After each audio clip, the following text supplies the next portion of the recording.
It's a great pleasure to introduce tonight's speaker, Dr. Ed Scrivens, who has a close connection with Swansea, having been here for 6 months during the COVID pandemic. So while he had been in this building, it was just for doing a COVID test rather than actually giving a lecture or exploring the building properly. So this is the first that we have met in Swansea, although we did meet in Oxford several years ago, where Ed did his PhD thesis. After that, he came to Swansea for the 6 months as a teaching position, and now he works at the Egypt Exploration Society, where I'm sure many of you will know him from. When did you start that? About 18 months ago? May, so just almost a year ago he started there. So as I'm sure many of us have taken the courses and other events that he's been part of at the EES. And tonight he's going to be talking about Isis and the status of goddesses in ancient Egypt. So from the God's mother to the foremost of the Westerners. So thank you, Ed, for coming all the way down from London to Swansea, and a nice sunny day as well in Swansea, which makes a change. So over to you. Thank you. Thank you so much. Yeah, it does make a change. We've got sun, and also, as you said, I don't have a swab up my nose. So far, we are very much in plus points for my experience of being in this building. So thank you very much for joining me, folks, whether you're in person or on Zoom. As Ken very kindly said, my name is Dr. Edward Scrivens, or Ed, and I work at the Egypt Exploration Society, but also have taught here at Swansea. And my research, which I continue kind of alongside my work at the EES, is into goddesses, and so their representation, what that means in terms of ideas of gender. And so that is kind of what I'm going to be touching on today. And I'll just kind of give you a brief overview of what we're going to be doing. So firstly, I'm going to give you a bit of an introduction. I'm talking about goddesses generally, their status, their power, the kind of issues that we think about when we're trying to apply this sort of gendered lens to goddesses. And I'll kind of maybe be talking about why that is an important thing to do in the first place. We're then going to talk a bit about Isis as a figure. So just in case there are folks who aren't necessarily familiar with Isis, we'll kind of go through that. We'll then go through Isis's different roles in terms of her role as a wife to Osiris, the god of the afterlife, and his resurrector.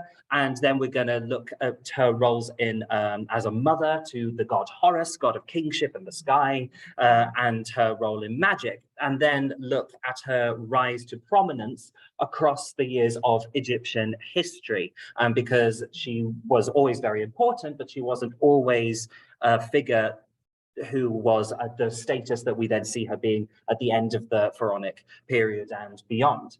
So we're going to look a bit at that, and all the way through this, we'll be thinking and bearing in mind questions about status, about power, about how we understand that, and in many ways how the ways that we think about not just Isis but goddesses in general and feminine power, we might say, is often more of a reflection of our own relationship to that, rather than necessarily something that is in the ancient material itself. Oh gosh, there we go. Sorry, everyone. Great. Well, first, let's just kick off. And because you might be wondering, Ed, why have you dedicated large spans of your life to things that don't exist, by which you mean goddesses? And so with that, I'm doing the slightly perhaps hack thing of starting with a quote. This is a quote from Gods and Men in Ancient Egypt.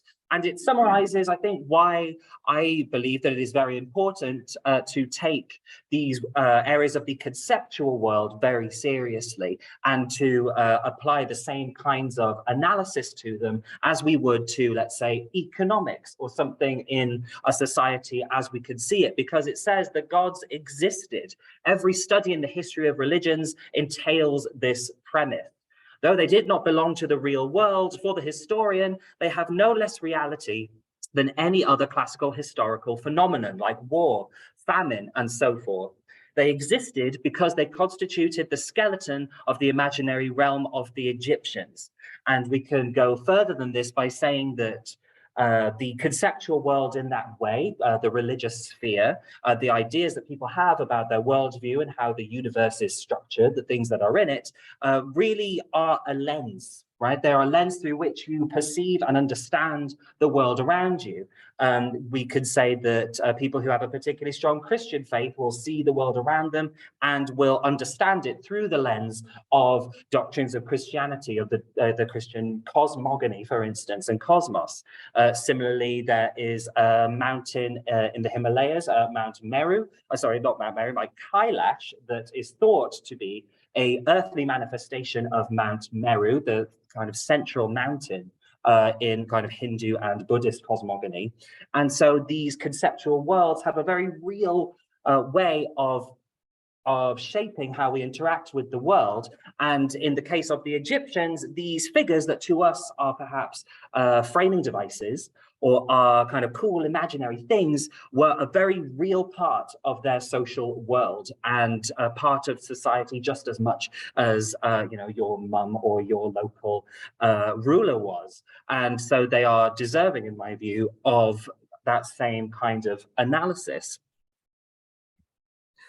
But why study gender specifically among Egyptian deities? Well, because we can see it, or we can sort of start to pick at it, because it's not necessarily always the case. The Egyptians had gendered deities, and they represented those gender differences in terms of how they depict the figures and in terms of the relationships between those figures, because in some cultures that is not always the case, or it's less often the case. For instance, to use an example from the First Nations peoples in Australia, the Wangina, these are creator rain spirits, and they're depicted in various sites around Australia. And here you can see some. And there are some examples of paintings like this where they are given sort of more sort of anatomically distinguished features, but usually Wangina are shown in this sort of genderless way, or a way that is hard to attribute gender to. Similarly, if you kind of come a little bit nearer to Egypt, into Mesopotamia, the ways of representing goddesses aren't necessarily obvious or happen in what we might assume would be a classically gendered way. So in Mesopotamia, you can indicate a god or a deity using the sort of standard or symbol of that deity. And Mesopotamians did show deities in like anthropomorphic form, but they also used these symbols with which to do it. And so here from a particular stela, you've got that star that represents the goddess Ishtar, and then you've got Sin, the moon god, and Shamash, the sun god.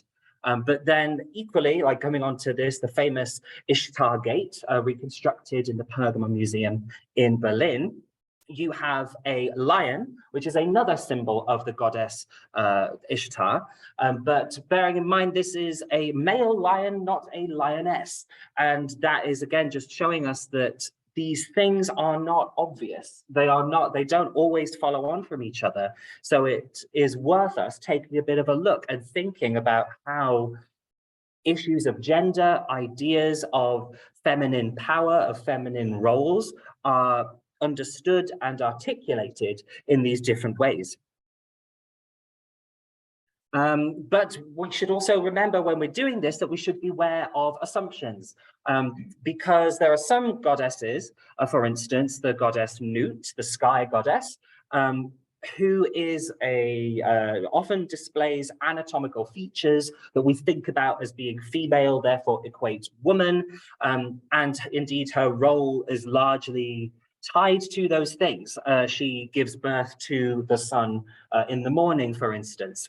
But we need to be, so that seems like a fairly clear-cut example, but nonetheless, we have to be careful in approaching that example that we are not going into it with a lot of assumptions about what certain biological features mean, and that these things align exactly to how we understand gender, because not all cultures understand gender in the same way. Some cultures have 3 genders. Some cultures believe you can shift between them throughout your life. So we kind of have to be very reflective while we're doing it. Also, there are some goddesses that aren't necessarily obvious. If you were just looking at the image that it is indeed a goddess, well, this is Ammit, who I would count as a goddess. This is the so-called devourer who swallows your heart if it's been found too heavy, too laden with sin after you've been judged in the next life. And if you were just looking at that figure of a crocodile leopardy hippo, you're probably not going to be thinking, oh, that screams feminine, that's a goddess. And so you have to kind of use the text in that case. And when we look across from there, we have a scene from, this is the tomb of Senedjem in Deir el-Medina, which, if you're not familiar with Deir el-Medina, that is the village of the artisans who built the tombs in the Valley of the Kings and Queens. And here you have the tomb owner, and then you have three deities. First, the ibis-headed god Thoth, who is referenced in the text, and then two deities behind him who do not necessarily immediately scream that you can identify, oh, that's a god or that's a goddess. The process of gendering those figures is an interpretive one, and in that instance is about the wider context of the tomb. So like throughout the tomb decoration, male deities, more generic male deities that aren't like Thoth here with a very clear iconography, they tend to have the false beards. And so the fact that these figures don't have false beards is kind of indicative that they're probably goddesses. So we have to use the whole span of everything, the whole collection, the whole assemblage, if we're going to use some archaeological terms, in terms of the iconography itself, the text that's accompanying it, the context of how everything's relating together. It's not an obvious thing. And I think that makes it really interesting in and of itself, because then it asks us to look at ourselves and think, well, why do I assume this is the case? And so if anything, it helps us to learn about ourselves more than anything. And also some things just really throw things off. So this is Ithyphallic moot.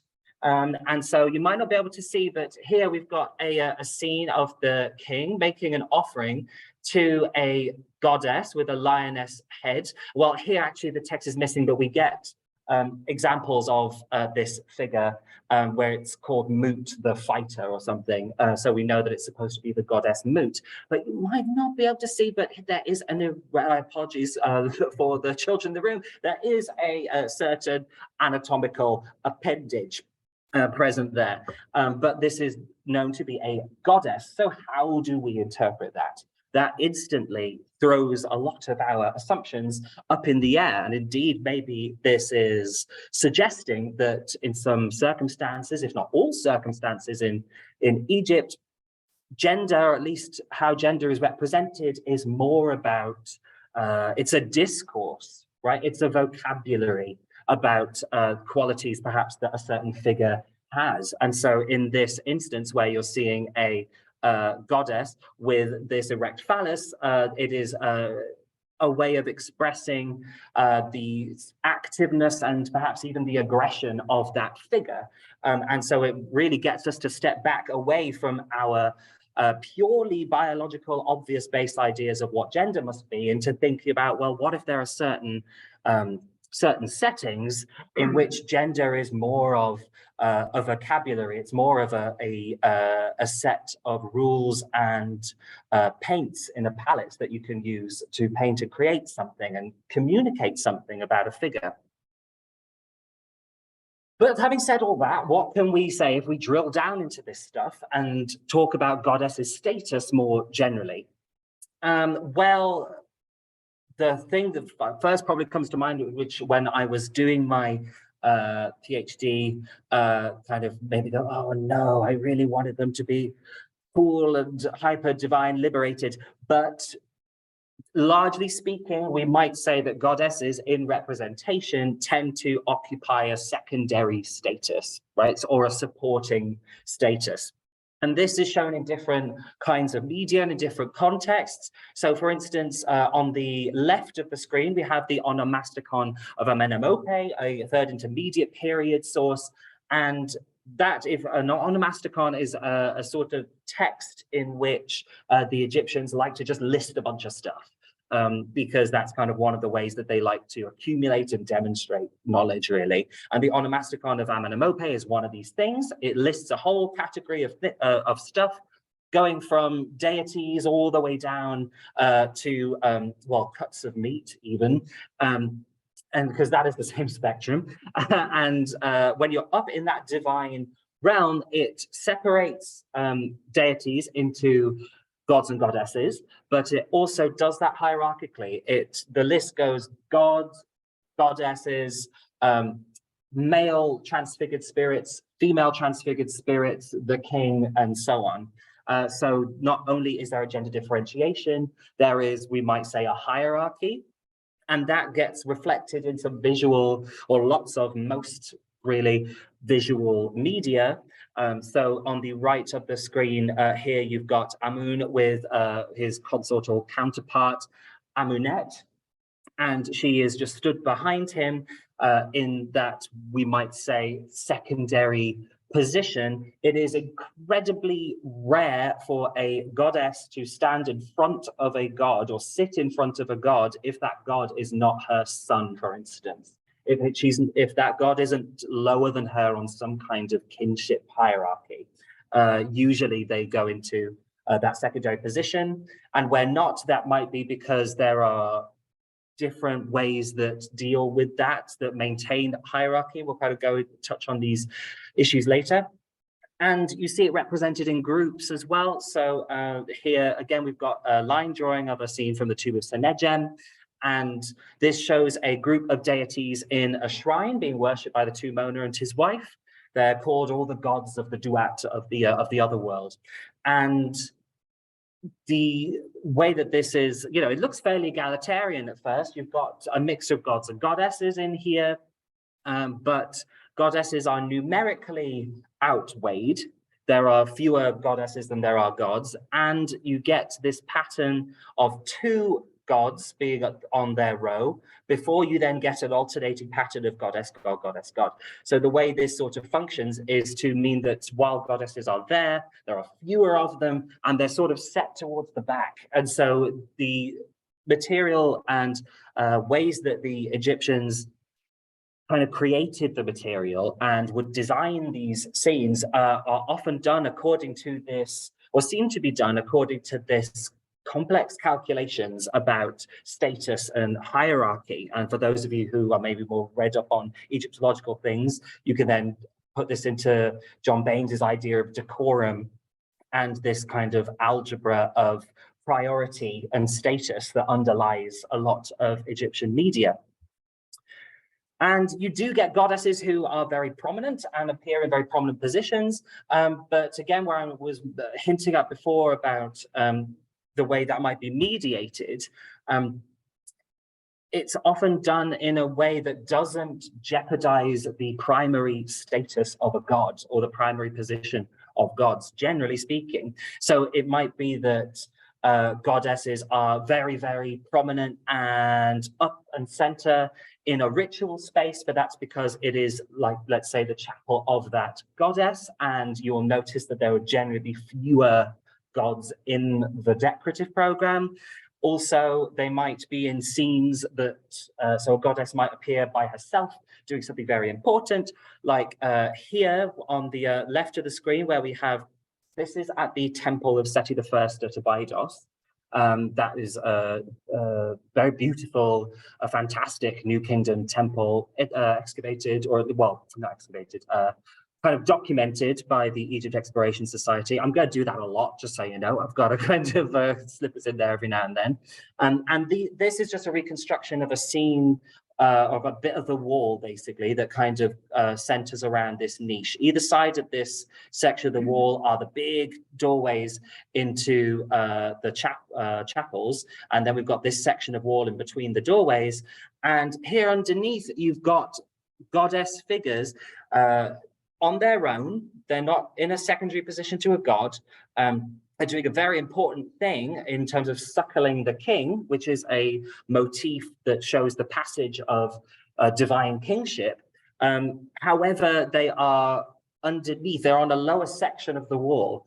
And you usually see that where these goddesses appear on their own in in the wider decorative program, that scene where they're on their own will be on a lower bit of the wall, or that it's in a less prestigious bit of a composition. So there are all these ways that the primacy of gods is maintained, even if goddesses are prominent at the time.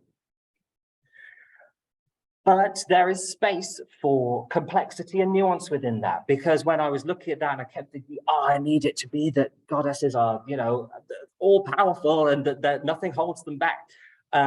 And so in a weird way, it was disheartening when I saw that in many cases they were secondary or supporting. But there is nuance within that and space for complexity. For instance, I was speaking just about goddesses taking secondary positions within groups. That is indeed the case, but in a one particular example that I've just been writing about is this genre of stele that we call triadic stele. It's largely associated with that site of Deir el-Medina. There's one example that might be from Memphis that we know of in the corpus of them, and it always features this goddess Kadesh in the center with these two gods, Min and Resh, at either side.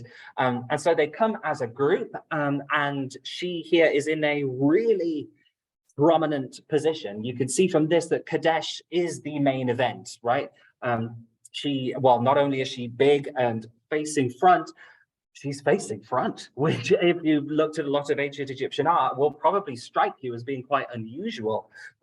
So everything about her commands attention. However, we might also say that her figure sort of interacts in a supportive way with the figures around her. So here Min, who is associated with fertility, virility, things like that, is being handed a bunch of lotus flowers, which are associated with rejuvenation. And here Reshep, who is a sort of Near Eastern god who is taken into the pantheon. Kadesh is actually an invented god, a goddess who is invented to be Near Eastern-like. But he's a god associated with poisons and the desert and dangerous things like that, and she holds some snakes to him. So even though she is front and center, she's still doing some kind of supporting.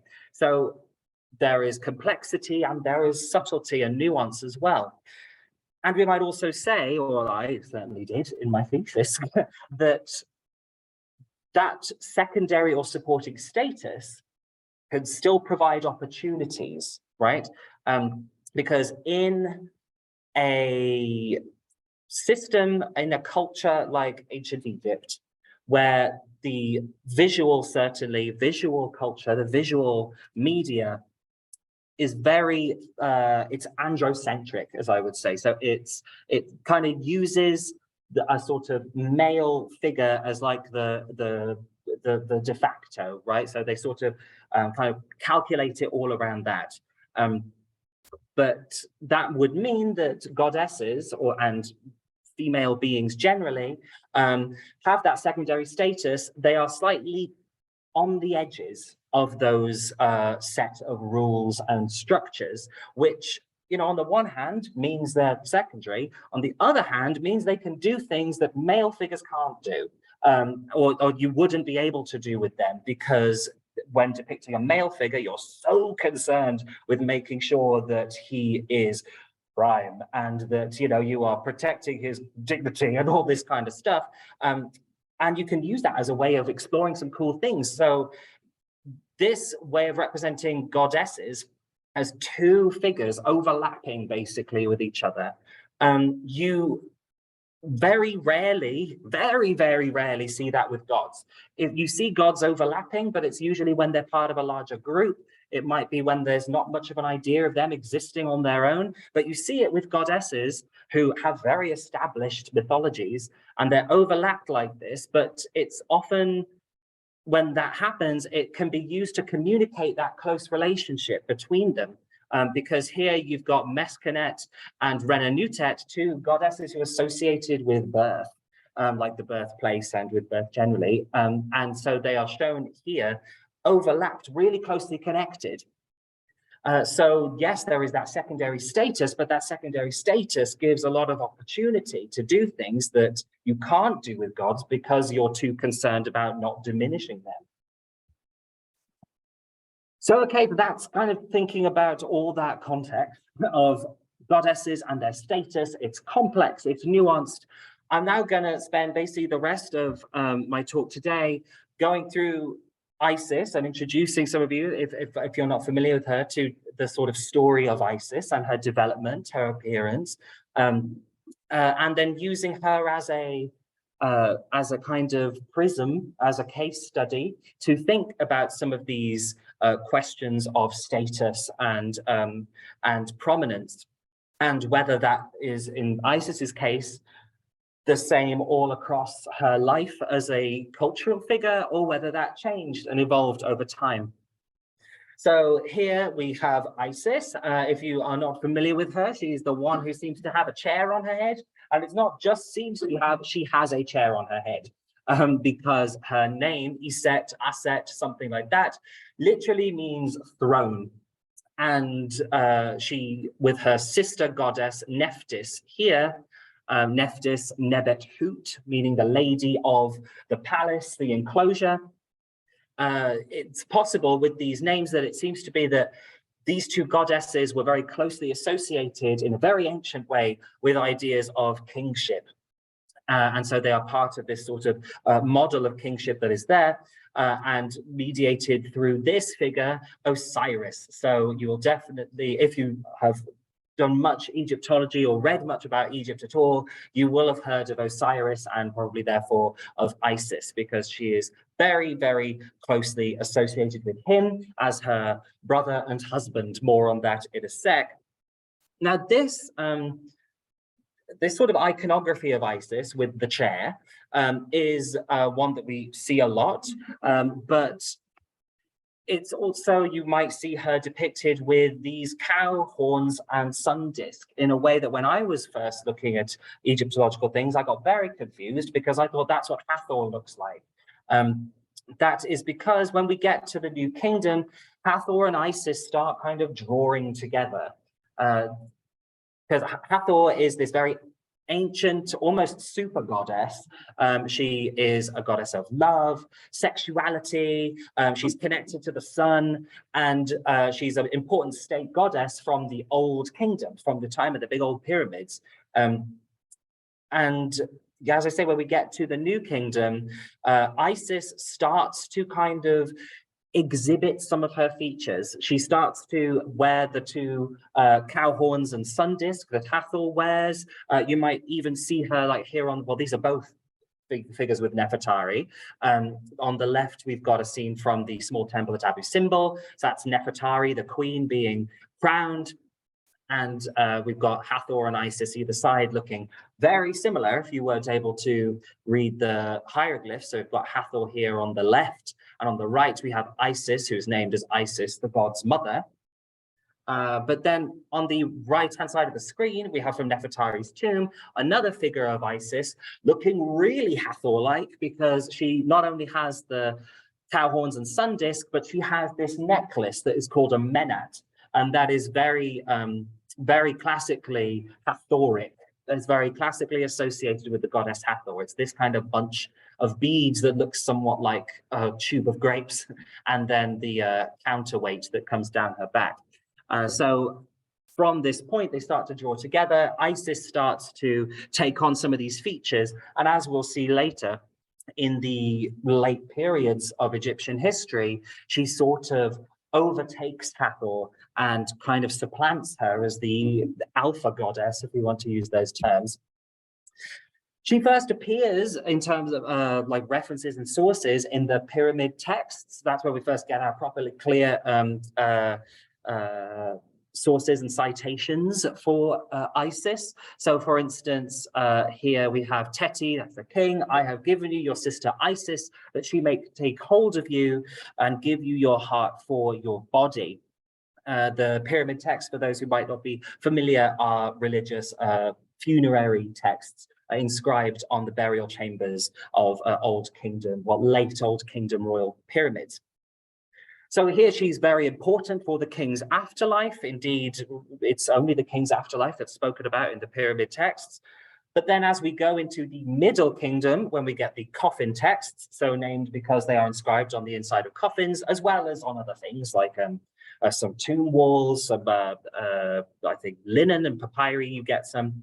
But because the coffin texts are being used by private people, these are being used by non-royal people, we start to see that importance being more clearly attested for a wider span of people. Some people think this is because there was a democratization of the afterlife at this time, that there's a change in beliefs from only the king has an afterlife to we all have an afterlife. There is debate about that, because is it that there is a change in belief, or is there a change in what you're allowed to show? Is it that people always believe they had an afterlife? It's just that there are changes in the rules that, oh, now we're allowed to talk about it. So that's an ongoing debate. But because of that, we start to see that importance more widely evidenced. And then just from then on, it grows and grows and grows, because then when you're getting into the New Kingdom, private people, non-royal people are able to depict deities in their private monuments. And so Isis, because these monuments are often funerary, Isis is a big player in that. And so why should Isis be a big player in funerary things? That is because she is, as I said, the wife of the god Osiris, who is the god of death and resurrection, or the god of the next world, certainly. And therefore, we kind of need to delve into this myth for those who aren't necessarily familiar, in order to appreciate that importance, but then be thinking, we'll tie this back into thinking about her own status, right? So if she is important because she is the wife of Osiris and has this role in his story, what does that mean in terms of her and her status? So to give you a bit of a family history, because everybody loves genealogy, Isis and Osiris were both husband and wife and brother and sister. Not something that we recommend, but there you go. So they were part of this group of deities called the Ennead, the 9 gods of Heliopolis. And that family tree of deities starts off with the creator sun god, and sort of then goes through the generations of deities. We've got the generation that embody air and moisture. We then have the generation that embody the sky and the earth. And then that's Geb and Nut. Geb is the sky god, and the earth god, and Nut is the sky goddess. And then we get to this generation of deities, which is slightly different. It embodies we might say, kind of the social cosmos. It embodies things to do with kingship. So we've got Osiris and Isis here, and then Nephthys and Seth. Seth being an important character to hook onto. And we see right at this stage some evidence of something not hugely fun happening, because in the Book of the Dead, spell 69, we see, I am Osiris, brother of Isis. My son Horus with his mother Isis saved me from my enemies, both male and female, who were doing everything harmful and evil against me. So already we are seeing an indication of Isis's importance being tied into something that she did for and with Osiris. And so to give some context on that, once upon a time, there's going to be a certain amount of storytelling here today. Once upon a time, Osiris was king upon the earth. So if you remember back to that family tree I just spoken about, starting with the creator sun god, there was a time before sort of historic time, we might say, back in mythic time to the Egyptians, well, I guess they would say it's still part of history. There was a point where gods ruled upon the earth, where kingship was held by deities. And so we've got firstly the first and foremost king, the creator sun god. The kingship then passes to Shu, the air god, then passes to Geb, the earth god, then passes to Osiris. And then eventually passes to his son Horus, the sky and kingship god, who is also embodied on earth as the pharaoh. But there's a little bit of a sort of a scuppering that, and we get there eventually. But the big thing that gets in the way of that is that Osiris is quite severely murdered, and that throws a lot of kind of spanners in the works. And while this episode is very important for Egyptian ideas of kingship, indeed Egyptian ideas of the universe and the proper order of things, the moment, that thing of the death of Osiris itself, is quite rarely spoken about, right? They will hint at it, they will talk about the after effects, they will rarely talk about the actual thing that happened itself. This might be due to the fact that the Egyptians seem to have put a lot of value and belief on the idea that to write something down, at least in certain contexts, is sort of to make it real. And that's why you get in certain powerful ritual spaces like tombs or temples, you might get the hieroglyphs that look like certain dangerous animals, kind of half drawn or drawn with like knives sticking into them to kind of make it so that they don't come to life and become dangerous. And so for that reason, we don't get a lot of talk about how Osiris died. We have to put it together. We do have some, like the one particular full account by the classical author Plutarch, but we have to bear in mind that this is a very late source and is put together by a non-Egyptian person, and perhaps using sort of the hearsay and various different things. So I think it does align with earlier sources in various ways, but it's in many ways, Plutarch, that source, I would argue, is a lot more about Plutarch's own ideas, because he was a Platonic philosopher. Well, no, was he Stoic? Basically, he was very into the idea of trying to find the Egyptian roots of Platonic ideas. And so it's sort of, I think, is very colored by that. But using all these bits, we could see that it happened in a place called Nadit, the place of throwing down, which is a bit of a euphemistic way of saying killing. And who is the person who did said throwing down? It's Seth. Remember him from the family tree. And here in the pyramid text, we see, remember, Seth, this curse that the gods have made against you in the officials' enclosure in Heliopolis, because you threw Osiris to the earth. So, well, the content is malicious. Yeah, certainly Seth is. Sorry, the window security just came in. Okay, lovely.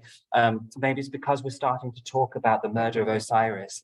But it's okay, folks, you're cosmologically safe with me. So Seth kills Osiris.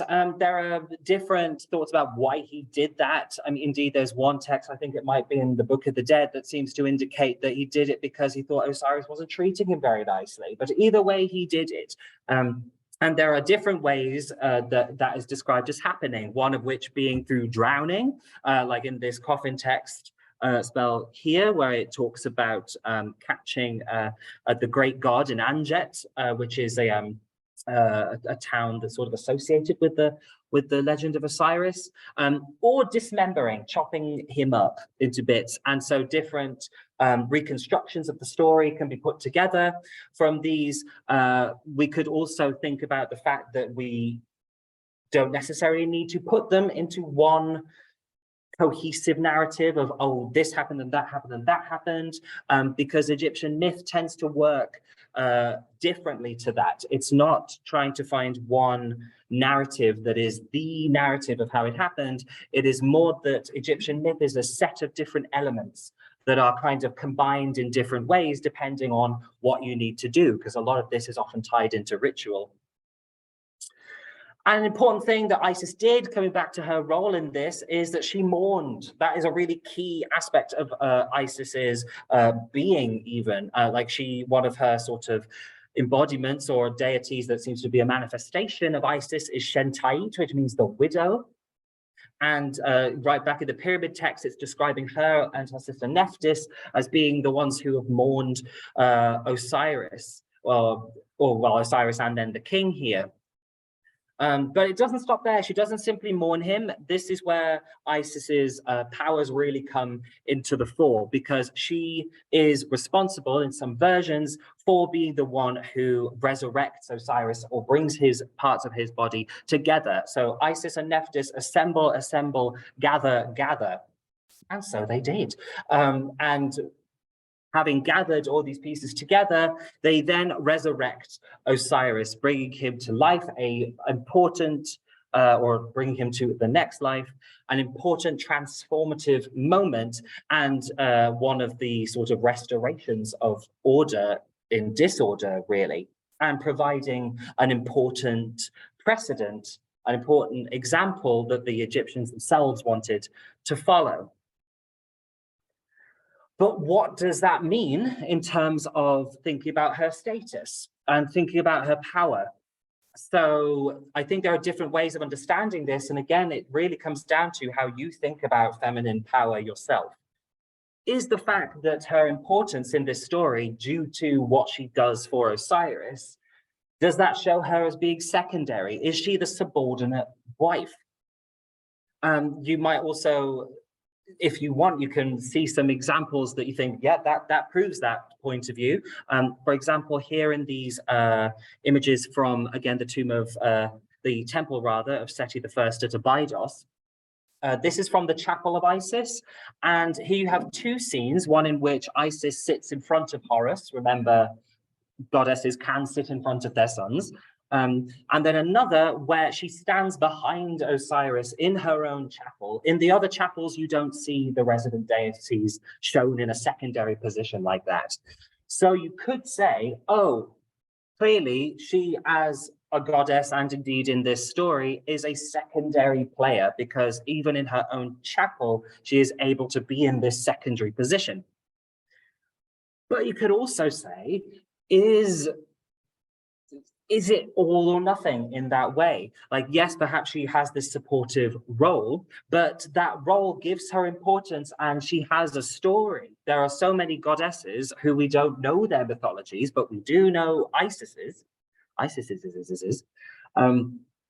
And even that, again, secondary status, how it gets visually manifested, we might say is something of an opportunity, because whereas you get these other gods in these other chapels of the temple who can't possibly be shown in such a secondary status, the fact that you can show Isis like this because she is a goddess kind of really drives home that importance of what she does for Osiris as part of her personality and as part of her story.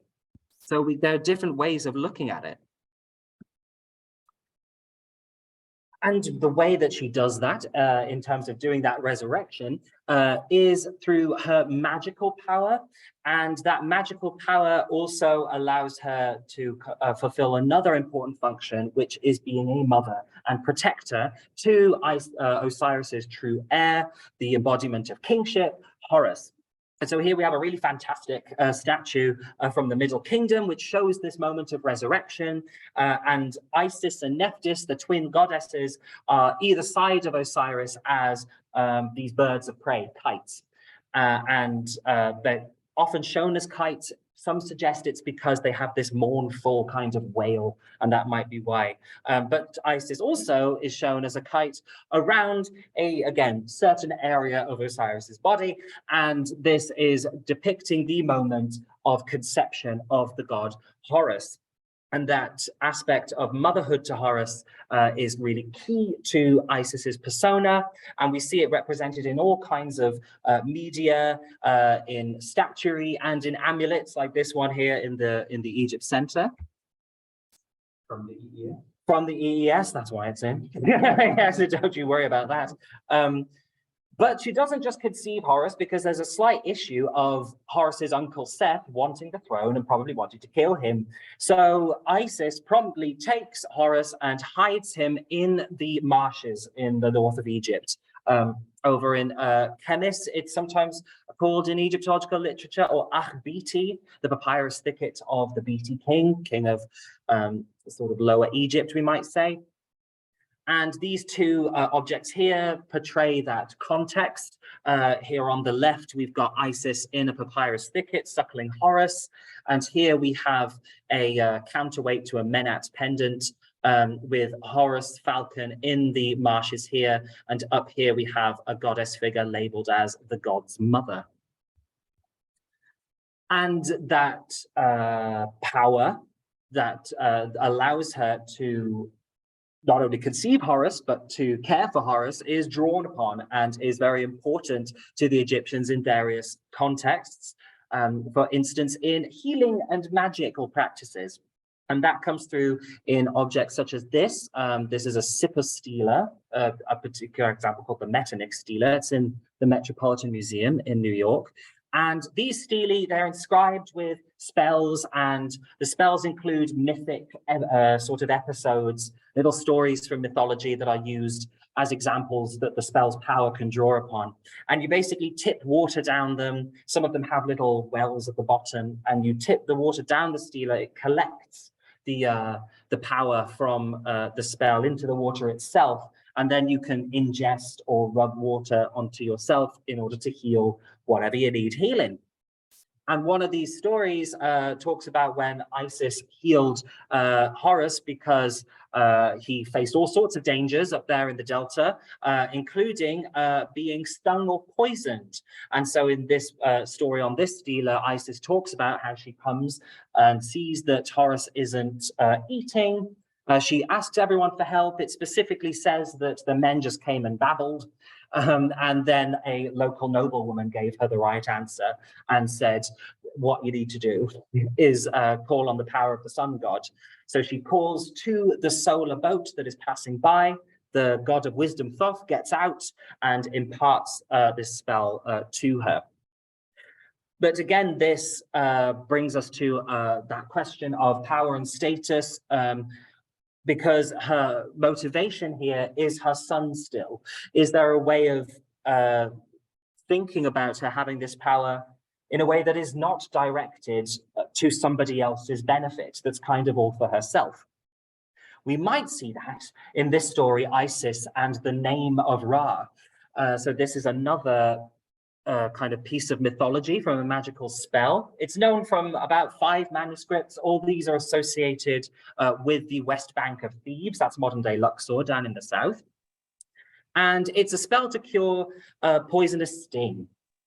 And what happens in this is that Isis, being a wise woman, her heart more cunning than millions among humans. You can also translate cunning as rebellious, which is fun. And she gets into her mind that she wants to learn the secret name of Ra.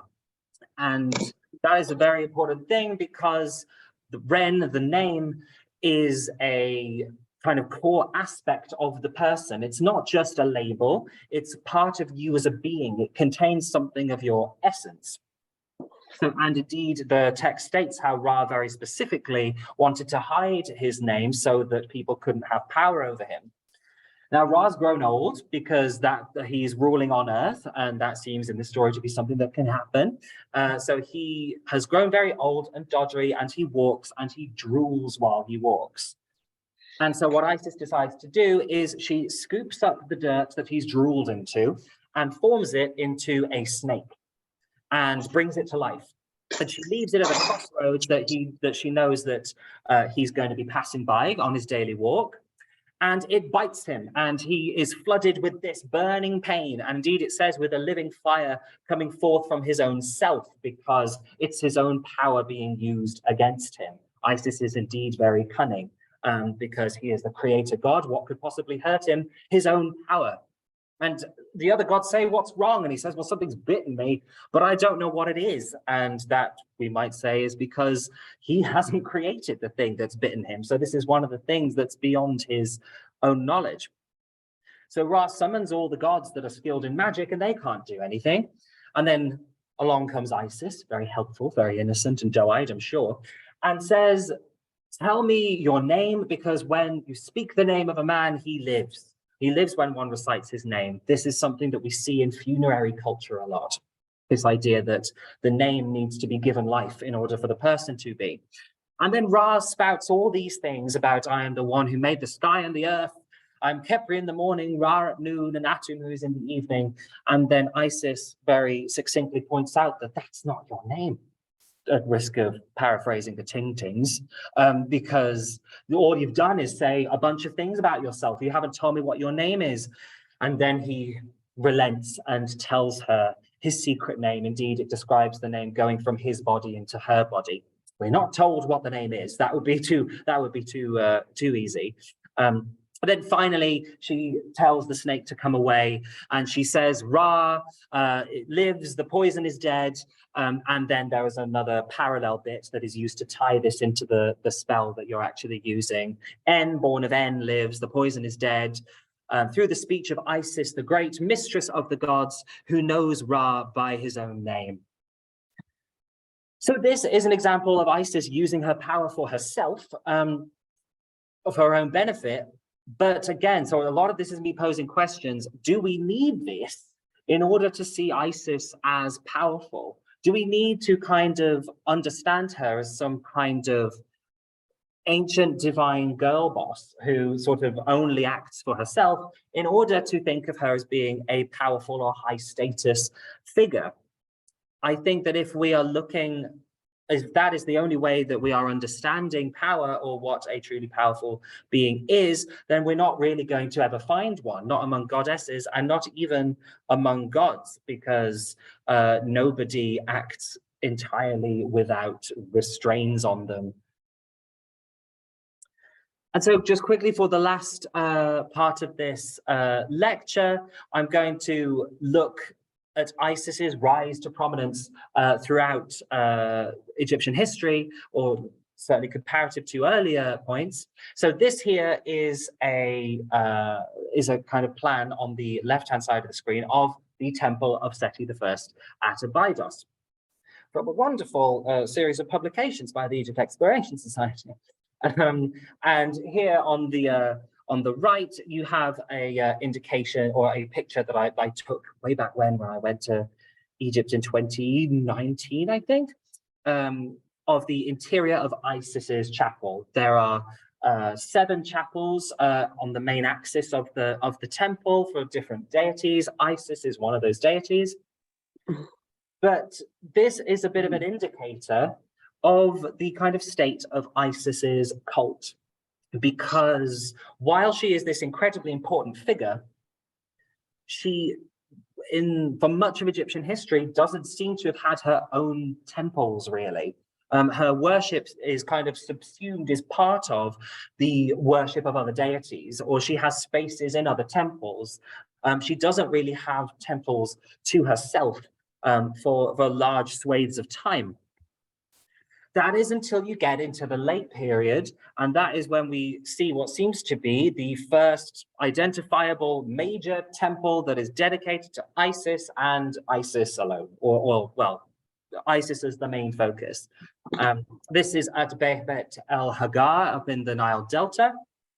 And well, Nectanebo II kind of seems to have kicked off the construction of this particular building, but it was completed under the Ptolemies, that Macedonian Greek dynasty. And it was in this area that was very important through the 30th dynasty that Nectanebo was part of.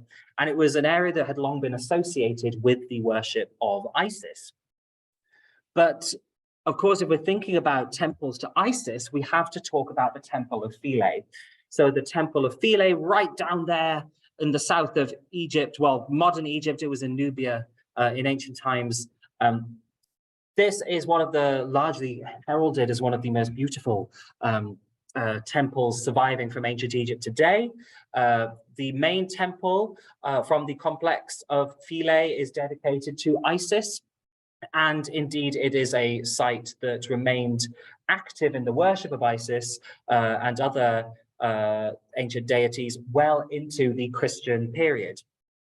I've been stressing the use of the word temple complex, or the temples of Philae, because the original island of Philae is now largely underwater, because when the Aswan High Dam was built and Lake Nasser started to develop, the original island was flooded, And there was a large international effort to move the monuments to higher ground, just like they did with the temples at Abu Simbel.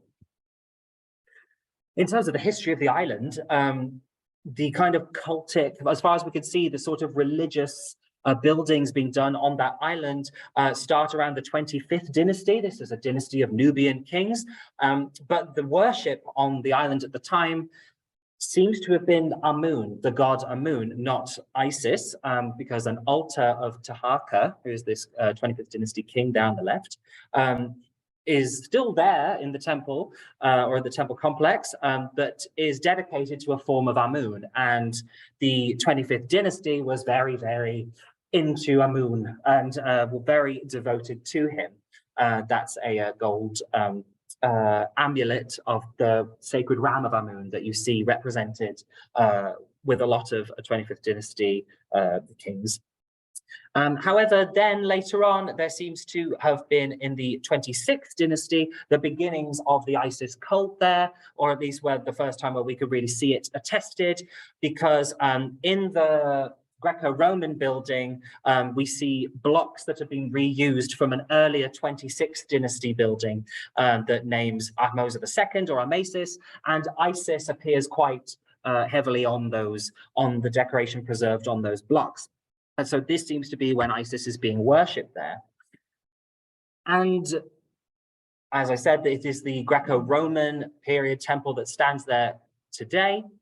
And it became a huge, majorly important site of pilgrimage from all over the ancient world. You had people coming from Crete, from Anatolia. You also had various local Nubian communities who had great investment in the site and would come and visit it. And it may well have been because of that, that the worship going on at this site persisted well after the so-called like closures of the pagan temples in the Roman Empire. And indeed, there's a time where there seems to have been worship going on in the temple and even a bishop of Philae at the time, like a Christian bishop. So it really survived into a late period, and indeed the temple Philae is where we have the latest dated hieroglyphic inscription, like the latest known one. And it's because of that swell in the importance of Isis that that she kind of basically has such a prominent position in our minds and thoughts about ancient Egypt, because by the time that Romans and Greeks, well, Greeks and Romans were coming to Egypt, she was basically the ultimate goddess. She had replaced Hathor as being the alpha goddess of Egypt. And then Isis, because of that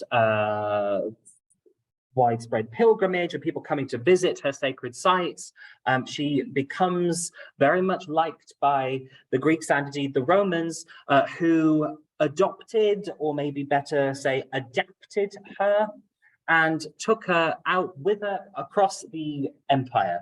And the reason I say adapted is because while Isis was indeed worshipped at various places in the Roman Empire and was adopted by the Romans, it is a version of Isis that very much is, it's not Isis as she was in Egypt. It's an Isis that perhaps very much accords with Roman ideas and sensibilities.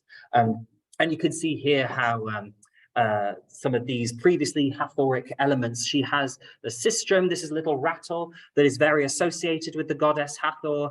And here on, this is a statue from the villa of Emperor Hadrian. On her head, she has a teeny tiny little cow horns and sun disk with little plumes. So this is very much kind of showing how she has absorbed all these elements of Hathor, but then has even been exported as far as the banks of the Thames. So this is a jug or a flagon from the Museum of London, and it is inscribed with a text that says, "London at the Temple of Isis." So the worship of the Roman iteration of Isis made it even as far as the UK. And it's in that sort of context of that heightened prominence that I wanted to kind of look at one last object. This is again in the museum here at the Egypt Center. And this is really why when I was very kindly asked to speak, I wanted to sort of frame some of my discussions around ISIS, because I saw this object and it just really sparked a lot of interest for me. It's very, I should point out now, I'm a New Kingdom specialist. This is squarely beyond my frame of reference, but it just called to me. This is, again, a stela excavated at Armant by the Egypt Exploration Society. This area is where the Bukis bulls were buried, Bukis bull being a sort of embodiment of the god Montu. But then also it is where their mothers were buried. And this is a Roman period stela. And it shows, so there, the big cow-looking thing is a cow. That is the mother of the Bukis bull. On the far right, we have the emperor. And then between the two, we have this figure, which is, well, when I saw the description, it said the goddess Isis stands between them. And I looked at that image and then thought, really? Like, as someone who's looked at a lot of goddesses, that feels weird, because that is clear, well, to me really strongly looks like Isis as mummiform or something similar. And to the extent then I looked really closely, and indeed, well, you've got the little, you know, her little step, a little seat there, and after it, I mean, you can't really see very easily on this image, but there is the cobra determinative, often used to write the names of goddesses. So this is Isis, and yet here she is with a double plumed crown, in a classic mummy pose. She even has the crook and the flail. And this was just unlike a depiction of Isis that I had previously seen, and indeed put me more in mind of Osiris. I was even wondering, I can't really see enough, so I can't be sure, but hence the title of my talk, perhaps to foremost of Westerners, ? Because some of these inscriptions, they almost look to me as if it is writing Gentiamentu, the foremost of Westerners, a epithet more classically associated with the god Osiris. That may actually potentially just be a toponym for like the area, but it was enough to just that with the depiction of alongside Osiris to really make me wonder and make me think that this is Isis being put potentially in an incredibly prominent position. And when especially you think about that context of the importance that Isis had going into the late periods, into the Greco-Roman periods, and then beyond, is this showing that Isis had almost become the main player in this story, and in many ways it is Osiris who is just the framing narrative for her. Well, again, I think you can read it different ways. It could be, and indeed, I mean, this is just an example of a statue showing Isis holding Osiris, but he's a very small, diminutive Osiris, and Isis is very much the big focal point here. It could be, maybe Isis has indeed taken on this very key primacy, maybe like unlike anything we've really seen with goddesses prior to this. Or is this something that is made possible by its context? Because here we are looking at the burial site of the mother of the Bukis bull. So is it that because it is this, its focus is on this feminine being in terms of the mother of the bull, is it that Isis is able to take on this Osirian role within that because it is a feminine space? Could she have done that otherwise? These are all questions that are very difficult to answer, and I kind of think that's the point. What this shows to me is that there is no one story or one characterization of goddesses' status, of their roles. It is a complex, nuanced thing. It is relational. It changes not just over time, it changes between people. If you think of the people you know in your lives, their status, their roles, their power, it is all changes depending on where they are or who they're talking to. And I think it's just the same with Isis and other goddesses. So sometimes she may be the classical wife and mother, as seen in the fragmentary amulet on the right, or perhaps other times she is seen with great primacy. But I think one story doesn't necessarily outstrip or cancel out the other. Thank you very much for your attention, folks.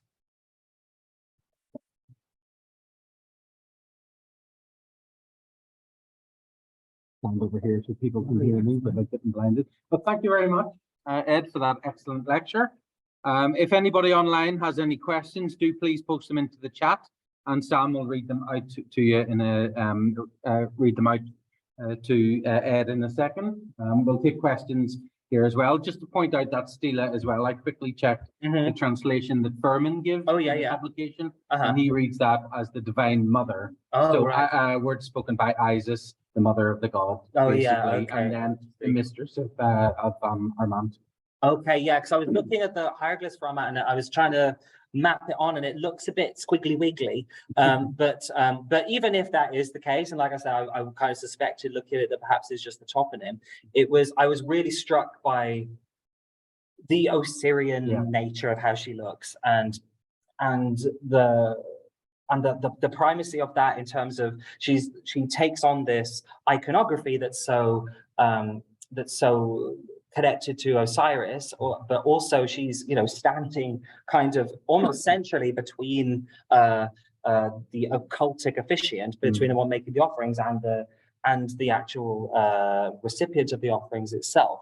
So it just really struck me, and especially in this context where Isis is arguably becoming not just the most important goddess in Egypt, but perhaps even the most important deity, full stop.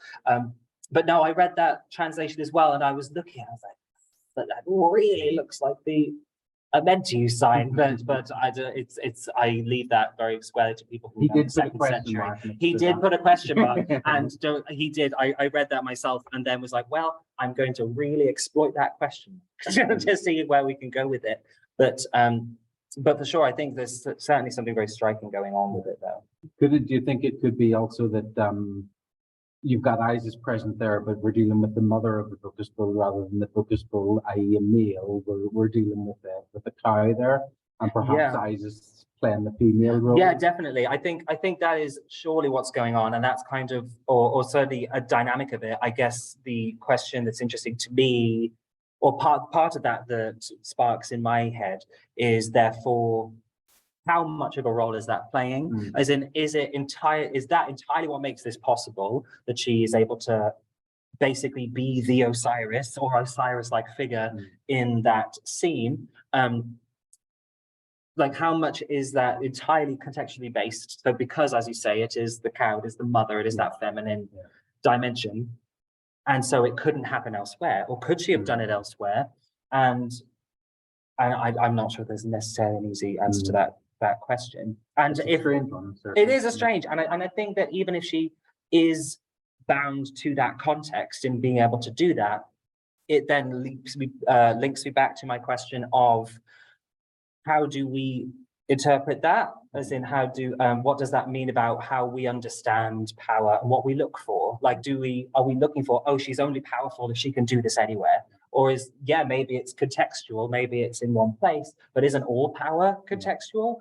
I mean, even thinking about Hatshepsut, there are some suggestions that when she assumed kingship, it might have been because she was actually trying to assure the sort of passing of kingship and the position of Tutmosis, and because she doesn't take kingship for 7 years or something, and he doesn't start attacking her name until about 20 years after she's dead. And so there's a possibility, as has been, I think Betsy Bryan suggested, that it might be that she was doing this to secure his position, to secure the lineage. And then there's a part of me that goes, and that's the interesting thing for me, right? Is that disappointment? Because it all talks about that question of motivation, both in the ancient sources and our motivation. Like, why is it important to me that Hatshepsut is, you know, a go-getter rather than someone who's doing it for Moses. And I think that's why not just looking at the past, but looking at these sorts of questions about the past is in many ways a mirror to ourselves as much as it is anything about the material itself. And I think you really made the important point as well that sometimes it's just difficult with these deities, like the Idic Mut. Oh yeah, like that's been discussed so many times. Yeah. We are re-dealing with there. No, and exactly. Male and female attributes, and we had another one just a few days ago with an amulet in the Egypt Center collection. Okay. So it's a deity that has a scarab on top of the head. Oh wow, really? Who is right it? here? Oh gosh. Well, you're going to think Khepri. Yeah. Only it's a female. Ah, Kepret. And I don't know of any female deities with a scarab on their head. I don't either. I mean, the only ways I could think of is if it's some person in like one of the underworld books or kind of amulet or something like that. But like, but it's not. Yeah, but in the form of an amulet. It's more unusual, and it's like you say, there are certain deities that that kind of have large genderings, like so cobras are quite goddessy, and lionesses are quite goddessy. But where we see that getting played with is really.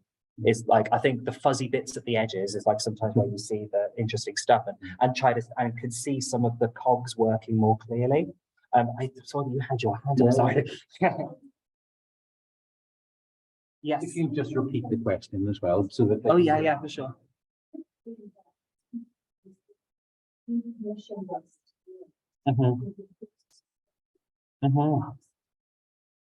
Oh.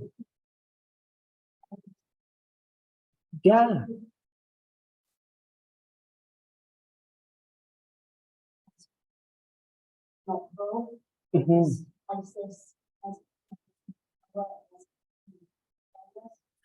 Just to repeat for folks on Zoom, the question was about whether that in the Commodus Stela, whether that the focus of on Isis and indeed on the mother of the bull might be more to do with the sort of, I guess, personal beliefs and preferences of the person who made it. And I think that's a very interesting question that is a kind of eternal one, really. And that idea of to what extent were the things that people made or had made kind of shaped by convention, and to what degree are they reflecting personal beliefs or personal preferences, and how much of a voice would people have had in how things got made? Like, especially, I'm going to assume that the person who had that stela commissioned probably wasn't chiseling it away himself, or themselves. So what is the level of involvement in the production of that image did the person who commissioned it have? And when you're talking about personal relationships to certainly to goddesses as well, the one that sort of really leaps to my head, again, as a New Kingdom person, is tomb of this guy called Samut. So that's in the Asasif. So again, this is the West Bank of Luxor, and there's this really his tomb has this really kind of fantastic text, basically, because he seems to have basically undergone some kind of conversion almost, and talks about how the goddess Mut became hugely important to him, and then he does all this stuff for her and like dedicates that, and it's part of this question about piety that like people have, and whether or not there was some change in that around that time. But it's definitely, I think, it's a real possibility that, as you say, maybe it was the fact that they wanted to go for that, and they made this deal of being like, do it with the mother of the bull, and you could stick Isis in this really cool way. Like, maybe that is the case. I know we have 3 questions on the line, so Sam, I'll pass over to you, and the people in the room here can think if they have any questions. Thank you, Ken. Ed, thank you so much for a fantastic talk. You did your Ting Tings reference at the perfect time. My 6-year-old walked in and he's a big fan, so you've made my 6-year-old very happy. Just for an aside to anyone who is joining us via Zoom, I've put a link to the 3D scan of the Commodus Stela in the chat for you to have a look at. I've also done a link for our friends at the Egypt Exploration Society and their upcoming events. So please do check them out. They have an absolutely brilliant program, almost as good as the Friends of the Egypt Centre. And I've also put a link for our May talk as well. So we've Yeah. got 3 questions in the chat for you as well, of lots of messages of thank yous and lots of people saying how much they've learned and enjoyed it. Oh, great. Val asks, it's a splitting hairs question, but do you consider goddesses in a supporting position because they are female, or is it the position itself that is a feminine or female thing to be? Interesting. I think when I talk about them being in that supporting position, it is mainly I guess I'm trying to describe the fact that the goddesses I was describing or showing there, physically standing behind a sort of figure who is in primary position. And sometimes that can be accompanied by them literally having their hands around the figure, sort of embracing them. That in itself isn't inherently a gendered thing, I don't think, in terms of being in that supporting position, because you see gods doing it in certain contexts. And so it's more that there is that position that is secondary or perhaps supportive. They're almost, I'm using that term almost in a way of like a support act or something. But so that sort of exists in a way that when I'm describing it, I'm not necessarily trying to lean into a gendered way, but it's that goddesses, while both gods and goddesses can fulfill that role, goddesses, as a general trend, tend to do it a lot, where they are depicted with other deities, that is, certainly with male figures, as I said, unless they are that goddess's son.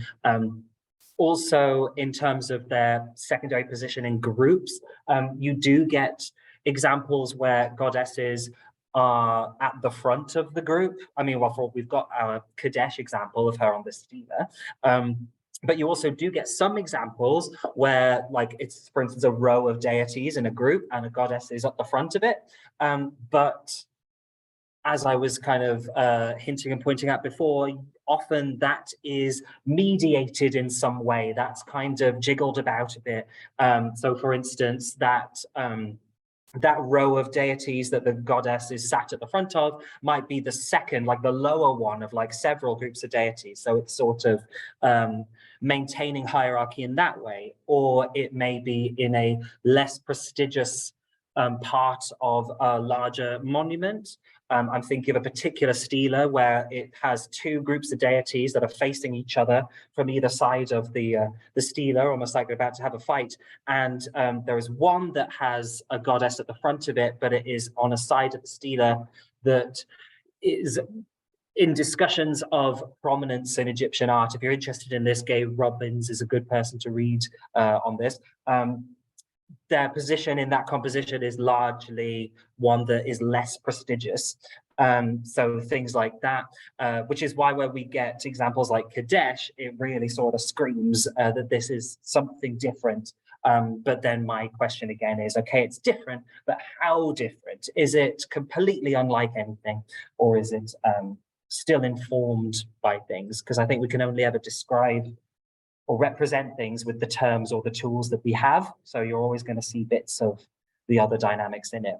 Sorry, that went on a windy way, but I guess boiling it down to the role itself is supportive, not necessarily gendered. It's just that goddesses do it a lot. Fab, thank you. The next question, you mentioned some female enemies of Osiris. Can you clarify who these might be, or any more details about them? As far as I know, that tends to be because there is a bit of when in certain Egyptian texts, when they're trying to communicate like a totality of something, when they're trying to kind of communicate a whole range of stuff, they'll kind of go male and female something. And so they'll kind of list different categories and referencing male and female ones. So like in the Isis and the Name of Ra story, in those texts, there's a bit where Ra is saying, I didn't want my name to be sort of gotten and used against me by any magician, male or female. So similarly, they just kind of, it's a bit of a rhetorical device to kind of just try and communicate the whole span of everybody. That's fab, thank you. And the last one I've been sent, but I will see if anyone wants to turn their mics on and ask any questions themselves. Is Isis secondary to Osiris due to the prominence of Osiris? I.e., Isis is not secondary per se, it's just Osiris is so prominent in the later religion and as the king of the underworld.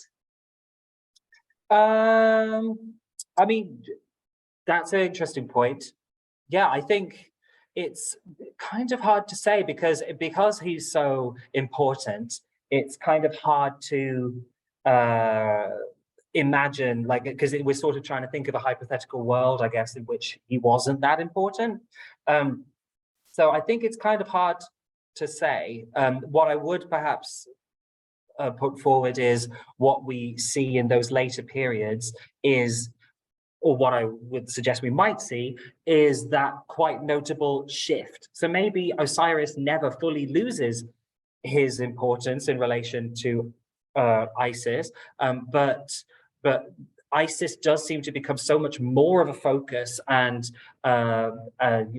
is so much more of a focus of those temples, for instance. And then when the Romans come in and take away, it's like Isis that is the one. Not saying that therefore reflects on the Egyptians' understanding, but it is interesting. So I'm not really sure, I guess, is to put that out there. I think I would argue that initially she is important because, or I don't know, I need to think about that. I can't be drawn on that just yet. But I think my main answer would be, to know that we would have to see a world in which Osiris wasn't as important as he was. And that's pretty hard to do.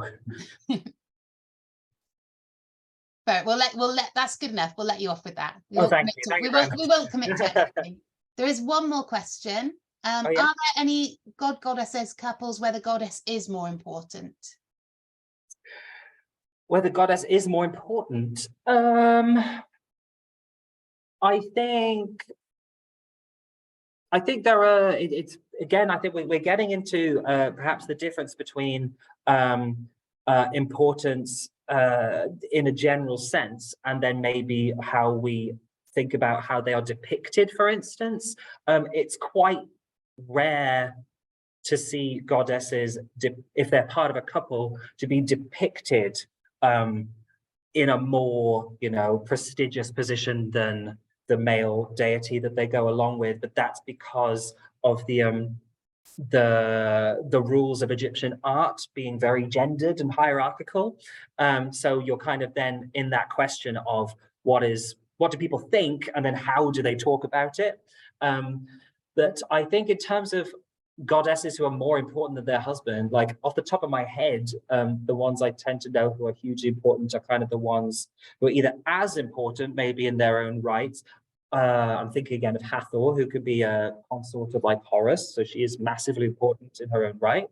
But also goddesses who were sometimes paired up with people, but really speaking, they were sort of lone rangers. So Neith is a very ancient goddess, worshipped, well, there's indications that she was important right back to the start of Egyptian history, and there will continue to be temples built to her in the late periods, and indeed in the temple of Esna that still stands, the Greco-Roman period temple. There is a creation myth in which Neith is the main creator, and she does that alone. She acts alone, and in that temple, she comes, like, that temple is also dedicated to the god Khnum, and I think the god Heka as well, the god of magic, and they're sort of like put together in like a triad. But that is probably more because there is just a pattern at that point that you put deities into groups and you put deities into triads when you're like having a temple. So even though she is like theoretically put in the sort of position of being a consort of, or in that kind of position of Khnum, again, feel free someone to correct me, but I'm not sure there was ever a hugely strong idea of her being Khnum's consort. It's just that she is kind of in that position as being the goddess of the temple. So in that way, I'd probably say, yeah, that she is just as, if not potentially more important, certainly in the grand scheme of Egyptian history, than the god that she shares a temple with. in And my opinion. importance is such a tricky thing as well, that if you were praying Yeah, for something exactly. specific, that's going to be your person, isn't it? So Yeah, absolutely. Hence why, like, yeah, perhaps somebody was just like, well, she's my important person, so I'm going to make my stealer to her. yeah. And that's, yeah, the great complexity of life, I suppose. The one I was thinking of there is Akmose. Oh, that's Nefertari. Oh, of course, yeah. No, that's very important. But I And again, think she when comes she's from ever shown with Amenhotep, she's always behind him. yeah, she's always But she's shown more on her own than him. yeah. So yeah. So for those who perhaps aren't as familiar, Ahmose Nefertari was a queen from the early New Kingdom who became deified, and she was very together with Amenhotep. She was kind of almost like a founder figure for the community at Deir al-Medina. And yeah, you're absolutely right. So which is again why I'm thinking of this. It's this question of medium or of how people talk or represent things, because yeah, she is very important, appears loads on her own, but when she is with Amenhotep, she takes that back position. Unless I'm thinking of, is it the tomb of Inher Cow? I'm trying to remember. It's a very classic image where it's over the Museum. yeah, where it's sort of the archway, and there's Amenhotep on one side and Ahmose Nefertari on the other side.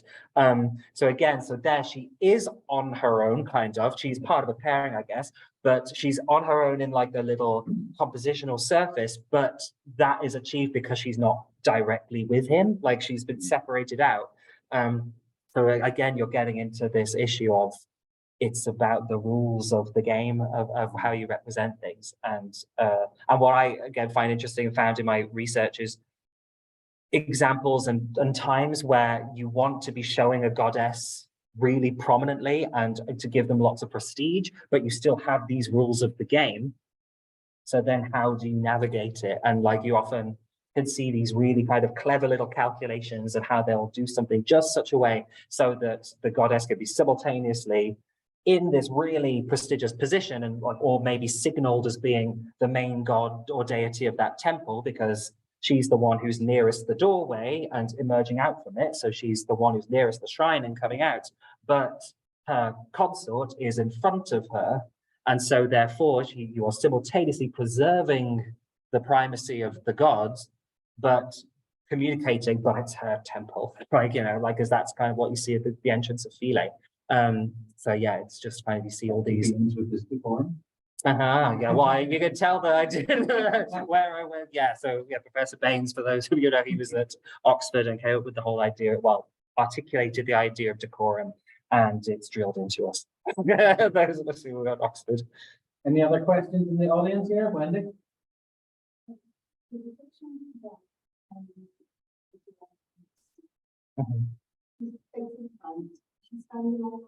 Yes. But also with that animal, I'm not sure if it's elected or alone. Yeah. Would that have given them more power or? Yeah, so she's standing on a lion. You're right, and so Sorry, Ed, could you repeat the question for us joining sorry. virtually? Yeah, Thanks. thanks. Yeah, I always forget about the cyberspace. I apologize. So the question was that Kadesh, that goddess who is shown face on in a very striking way, often naked, she is depicted usually, not always, but like quite often, standing on a lion. And the question was whether that kind of shows her as being powerful or having that greater status. And I think this is what I've been writing about recently. So it's simultaneously very good timing and also flashbacks.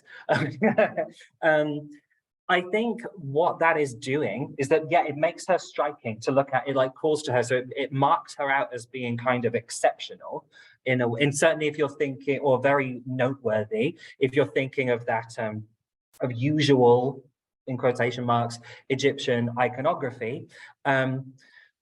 But it is done, I would argue, in that kind of very exoticizing way, because Kadesh, like, she's sometimes spoken about as being this lone goddess, almost like she's come from the outside. There's not really much evidence that Kadesh as a figure had much of an existence beyond Egypt, really. Like she's kind of, in a paper I gave at a conference and then wrote up recently, I called her the coronation chicken of goddesses, because she feels like she is a product of empire. So she's a product of a colonial context. And it's sort of like this exoticizing thing that is created from Egyptian understanding of fun foreign elements, and they're like, ooh, and they create this sort of thing. So she is simultaneously, kind of both, neither. So she is being shown as this powerful, kind of almost perhaps exceptional figure, but that is very tied into ideas of her being exotic and kind of different. And then the question becomes, how much is it that she is able to do that because she is conceptualized as being other and different? And then you kind of get into whole questions about colonialism and Orientalism and all this kind of stuff, if you're going to get like very academic about it. But no, there's definitely funky stuff going on with Kadesh. She's very cool. Any other questions in the room? All done. You all done, Sam? Last call if anyone would like to turn their mics on in the land of Zoom. Or we can let these lovely people get to the pub. Sorry, Sam, I sent a question there. Oh, let me have a look. Usual, I've get in missed one. trouble. Oh, yeah, I found yours, Marie. Male bears, while a god of a maternal role, i.e. giving birth, Beset doesn't seem to get as much airplay. It's very odd regarding couples. So you're talking about the fact that Bez is in what might be conceived as a more maternal role, whereas Beset, the female alternative, doesn't really seem to be involved as much. Yes, exactly. It seems to be role reversal. Yeah, that's interesting. I think, I mean, I'd not thought about it in those terms before. I would say, that he's a god who is acting in what we might, think about as being that feminine or female space. We could perhaps say he is nonetheless doing it in a way that is quite aggressive, right? Like he's a fighter and a protector.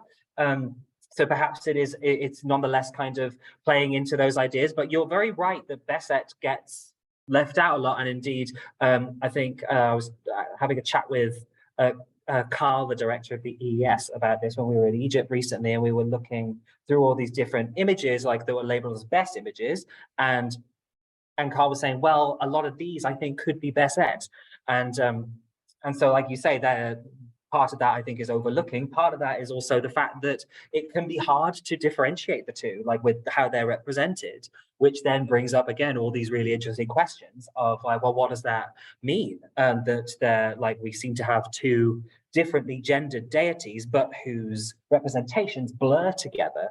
And is that because we can't recognize it and they would have been able to recognize it, or is there a certain amount of intention in that? But no, that's a very interesting point. But then I think, we then get into thinking about these wider questions and thinking about whether it is that certain spaces are masculine or feminine or maternal or not, or whether it is more about the roles that you're doing in those spaces that are the gendered ones. And maybe it's different things at different times. Maybe there are gendered spaces and there are gendered roles and they kind of intermingle. I think it's a very complex thing, but thank you for bringing up that perspective. I hadn't thought about it that way before. Shall I hand back to you, Ken, to do our final thank yous? But thank you so much, Ed, from everyone in Zoom. Lots of very happy people. Everyone really enjoyed your answers and the presentation in general. So thank you so much. Well, thank you so much. And thank you for being the guardian of the Zoom. Yeah, thank you, Sam. Big thank you again, Ed, for coming down to Swansea. It's a pity that we didn't have the opportunity for the 6 months that you were here to kind of. Yes, I know. I've still not made it into the building. But one day, next time I'm here, I intend to make it into the YouTube Centre. Well, exactly. I got into the office earlier, so that's the. Well, yeah, you're more than welcome to come back anytime and have a look around. But thank you. Round of applause, I think, for Ed. And thank you, everyone, who has joined us on Zoom. The next talk for everybody is the 17th of May. I think I've got that right. Is that right? And we have Yeah, 17th of Isabella May. Bella Gregory, who will be talking about Jebel Moya in the Sudan and what Welcome missed since Welcome excavated there very early on in the 1900s, but obviously excavation techniques 100 years ago were not quite as what they are now. So Isabella has been doing fantastic work in the Sudan and just returned quite recently, thankfully, given the poor state of things at the minute. So hopefully see many of you here next month to support Bella and her work in the Sudan. So thank you everyone on Zoom, and thank you everyone who has joined us in person. And of course, thank you again, Ed, for coming down. Thank you. I'll turn things off as well.